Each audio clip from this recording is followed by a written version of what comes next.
Hello students, आज हम circuit के अंदर सिर्फ और सिर्फ कैपेसिटर होगा तो करंट और ईएमएफ में किस तरह का फेज डिफरेंस आएगा वो स्टडी करेंगे।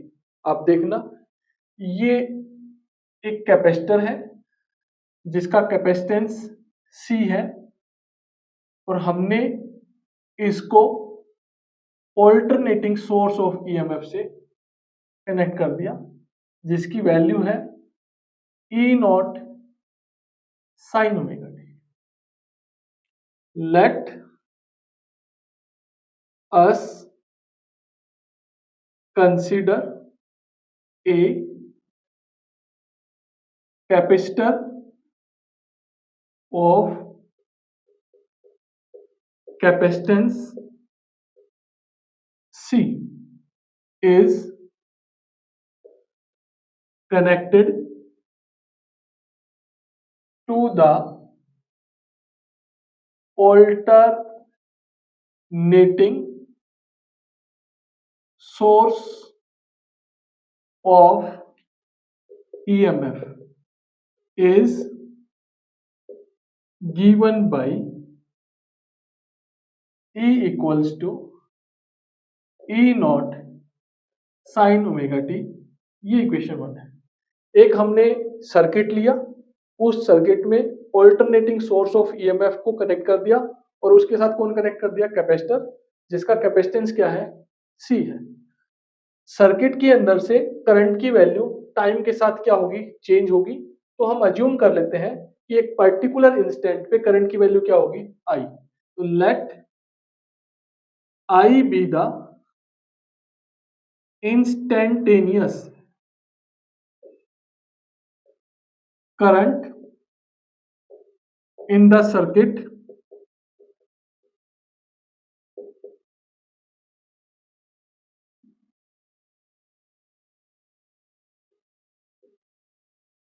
at any instant। और हम अज्यूम कर लेते हैं उस मोमेंट पे ये जो कैपेसिटर है इसकी प्लेट्स पे चार्ज कितना है? Q।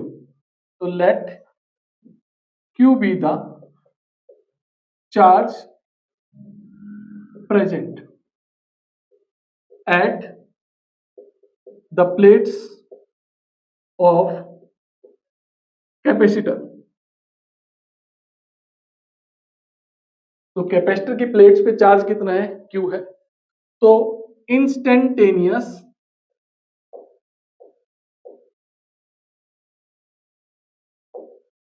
पोटेंशियल ड्रॉप अक्रॉस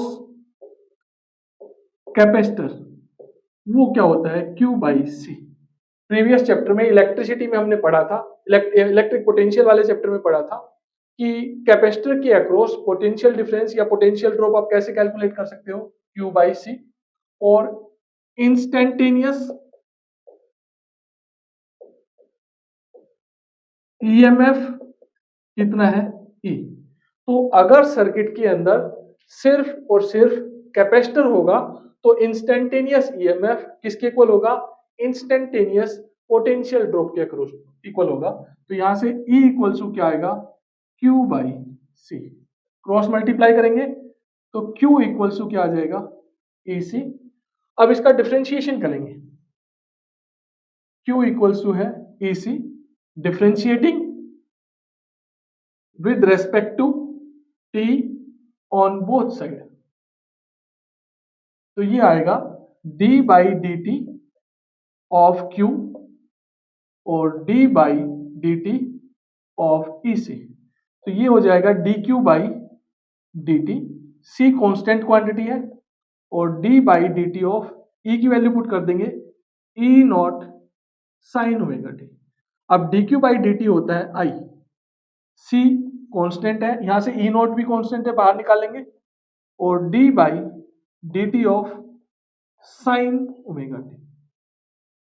अब I equals to C into E naught और साइन का डिफरेंशिएशन होता है cos ओमेगा टी और फिर उसका जो एंगल है उसका डिफरेंशिएशन करेंगे तो d by D t of omega T. ये I था, ये रहा, सी एफ ई नॉट ये रहा, और साइन का डिफरेंशिएशन किया तो क्या आ गया cos ओमेगा टी, और फिर उसके एंगल का करेंगे।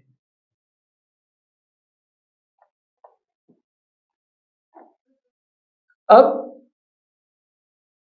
सी epsilon naught cos omega T, अब इसमें ओमेगा कांस्टेंट क्वांटिटी बाहर निकालेंगे तो ये D T by D T, और डी टी से डी टी क्या हो जाएगा कैंसिल, तो I equals to omega C E naught cos omega T, cos omega T, और आई इक्वल्स टू इसको लिखेंगे E naught upon 1 upon omega C और cos ओमेगा टी।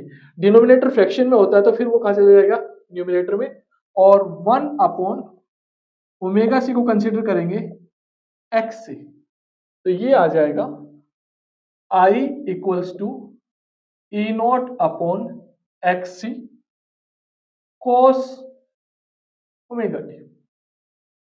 अब एक्सी को बोलते हैं, एक्सी होता है कैपेसिटिव रिएक्टेंस,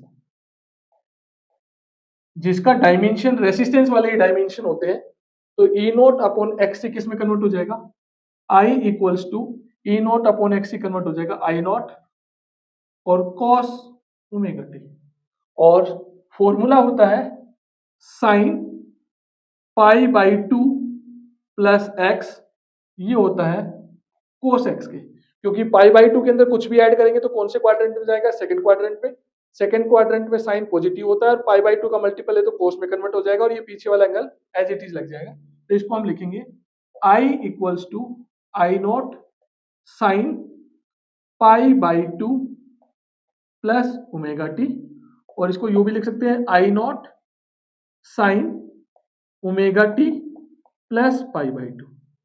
ये इक्वेशन सेकेंड आ गई। अब देखिए इक्वेशन 1 में साइन ओमेगा टी था और यहाँ sign omega T plus pi by 2 है। इससे प्रूव होता है कि अगर एसी सर्किट के अंदर सिर्फ और सिर्फ कैपेसिटर होगा तो जो करंट है वो ईएमएफ से लीड करेगा कितना, पाई बाई 2। वो हम फेजर डायग्राम में अभी आपको बताएंगे। अब ये इक्वेशन 2 और इक्वेशन 1 से हमें पता चल रहा है कि अगर सर्किट के अंदर कैपेसिटर ही होगा तो करंट जो है वो ईएमएफ से क्या कर रहा है, लीड कर रहा है। तो अगर हम ई वर्सेस ओमेगा टी और आई वर्सेस ओमेगा टी के बीच में ग्राफ बनाएंगे, ई और आई, यहां लेंगे ओमेगा टी, तो ई का तो ये ग्राफ बनेगा ये, यानी कि ये 0 होगा तो इसकी वैल्यू क्या होगी 0, लेकिन आई का फिर ये डार्क वाली जो लाइन है ये सोर्स ऑफ ईएमएफ के लिए है, इंस्टेंटेनियस ईएमएफ के लिए है, और जो ये डॉटेड वाली लाइन है ये आई के लिए है।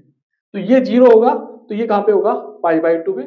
और फेजर डायग्राम बनाएंगे तो ये वाई एक्सिस, ये एक्स एक्सिस, अगर यहां ईएमएफ है ई तो ये एंगल बना रहा है ओमेगा टी, लेकिन करंट इससे क्या कर रहा है, लीड, तो करंट यहां पे होगा और इनके बीच का एंगल क्या होगा, ये पाई बाई 2। ये है फेजर डायग्राम। फिर देख लीजिए, अगर सर्किट के अंदर सिर्फ और सिर्फ कैपेसिटर होगा तो करंट जो है वो ईएमएफ से लीड करेगा कितना, पाई बाई 2, या आप ये भी कह सकते हो ईएमएफ जो है वो करंट से लेग बिहाइंड होगा कितना, पाई बाई 2। अब इन तीनों के कॉम्बिनेशन का यूज करके circuit containing capacitor only, circuit containing resistor only, circuit containing inductor only, तीनों का यूज करके कल हम सीरीज एलसीआर सर्किट डिस्कस करेंगे। Thank you.